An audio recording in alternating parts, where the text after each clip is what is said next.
Friends, welcome to एनसीएंट्री। तो आइए video start करते हैं, लेकिन दोस्तों उससे पहले हमारे चैनल को सब्सक्राइब कर लीजिए। अगर ये वीडियो आप फेसबुक पे देख रहे हैं तो फेसबुक पेज को भी लाइक कीजिए और इंस्टाग्राम पे फॉलो कीजिए और बेल आइकन जरूर प्रेस कीजिएगा। तो आइए वीडियो स्टार्ट करते हैं। राधे राधे, जय श्री कृष्णा। थैंक यू दोस्तों।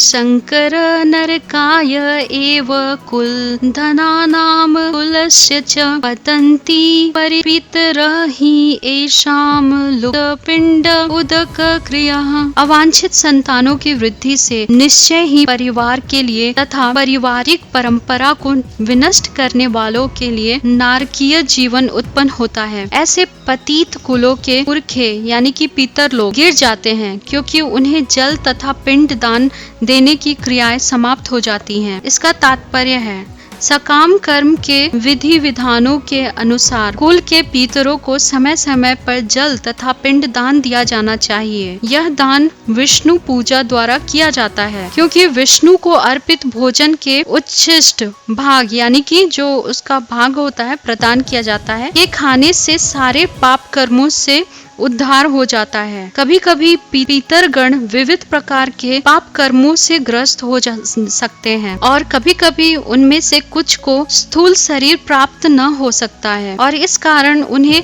प्रेतों के रूप में सूक्ष्म शरीर धारण करने के लिए बाध्य होना पड़ता है। अतः जब वंशजों द्वारा पितरों को बचा प्रसाद अर्पित किया जाता है तो उनका प्रेत योनि या अन्य प्रकार के दुखमय जीवन से उद्धार होता है। पितरों को इस तरह की सहायता पहुंचाना कुल परंपरा है और जो लोग भक्ति का जीवन यापन नहीं करते उन्हें ये अनुष्ठान करने होते हैं। केवल भक्ति करने से ही मनुष्य सैकड़ों या हजारों पितरों को ऐसे ही संकटों से उबार सकता है। तो यहाँ पे कहा गया है कि जो लोग भक्त नहीं होते हैं उन लोगों को ये सब जो होता है जैसे जल दान, पितर पिंड दान, ये सब करना अनिवार्य होता है, क्योंकि उनके पितर जो हैं वो सूक्ष्म शरीर में ही रह जाते हैं, उन्हें स्थूल शरीर नहीं प्राप्त हो पाता। लेकिन अगर उनके किसी भी कुल में कोई एक भक्त होता है तो वो भक्त जो होता है वो उन्हें ऐसे ही सैकड़ों करोड़ों जन्मों से उबार देता है।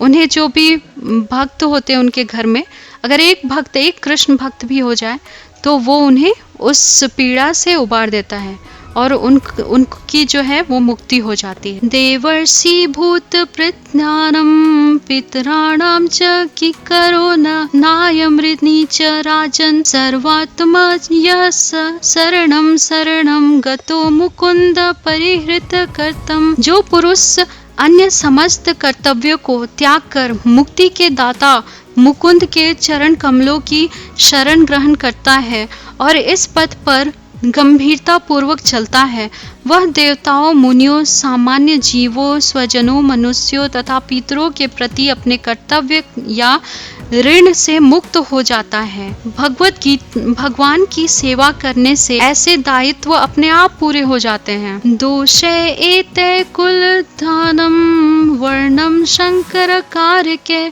उत्साद्यन्ते जाति धर्मा कुल धर्मा च शाश्वत। जो लोग कुल परंपरा को विनष्ट करते हैं और इस तरह अवांछित संतानों को जन्म देते हैं, उनके दुष्कर्मों से समस्त प्रकार की सामुदायिक योजनाएं तथा पारिवारिक कल्याण कार्य विनष्ट हो जाते हैं। तात्पर्य: संतान धर्म या वर्णाश्रम धर्म द्वारा निर्धारित मानव समाज के चारों वर्णों के लिए सामुदायिक योजनाएं तथा पारिवारिक कल्याण कार्य इसलिए नियोजित है कि मनुष्य चरम मोक्ष प्राप्त कर सके। अतः समाज के अनुत्तरदायी नायकों द्वारा संतान धर्म परंपरा के विखंड से उस समाज में अव्यवस्था फैलती है। फलस्वरूप लोग जीवन के उद्देश्य विष्णु को भूल जाते हैं।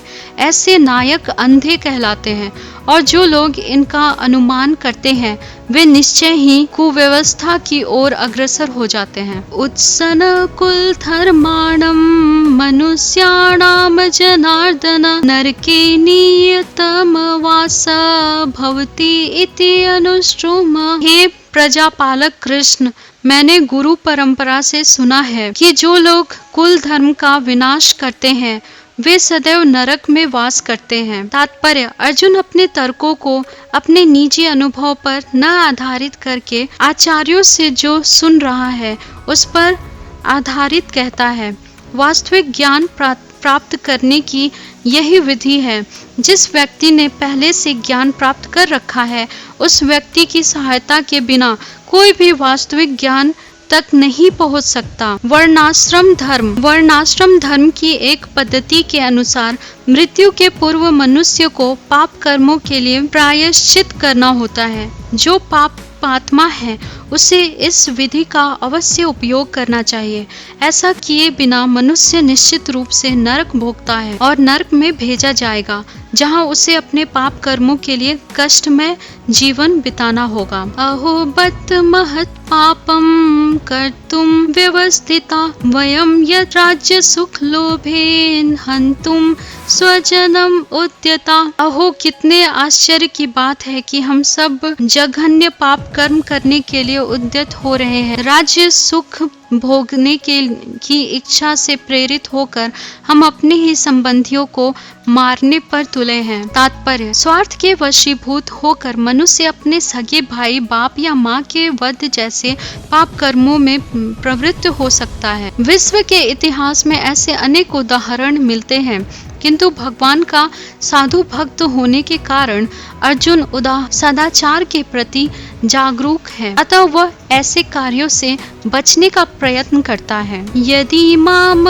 प्रीतकारम अस्वस्वम सास्व प्रणय धार्तर घृतराष्ट्र रणे हंतुम तत्मे चमत भवेत्। यदि शास्त्रधारी घृतराष्ट्र के पुत्र मुझ निहत्थे तथा रणभूमि में प्रतिरोध न करने वाले को मारे तो यह मेरे लिए श्रेयकर होगा। तात्पर्य, क्षत्रियों के युद्ध नियमों के अनुसार ऐसी प्रथा है कि निहत्थे तथा विमुख शत्रु पर आक्रमण न किया जाए, किंतु अर्जुन ने निश्चय किया कि शत्रु भले ही इस विषम अवस्था में उस पर आक्रमण कर दे, किंतु वह युद्ध नहीं करेगा। उसने इस पर विचार नहीं किया कि दूसरा दल युद्ध के लिए कितना उद्यत है। इन सब लक्षणों के कारण उसकी दयार्द्रता और भगवान के महान भक्त होने के कारण उत्पन्न है। संजय उवाच एवं मुक्त्वा अर्जुन शंखये रथोपस्थे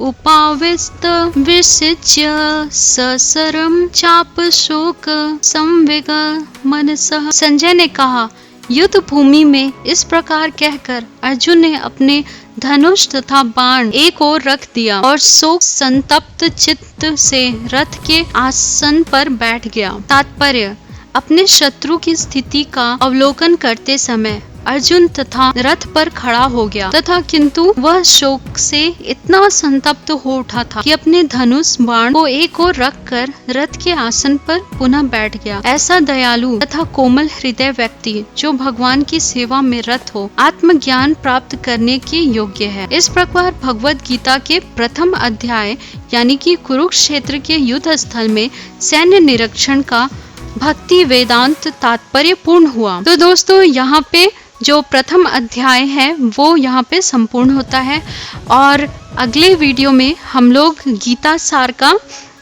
जो अध्याय है, दूसरा अध्याय, वो हम लोग स्टार्ट करेंगे।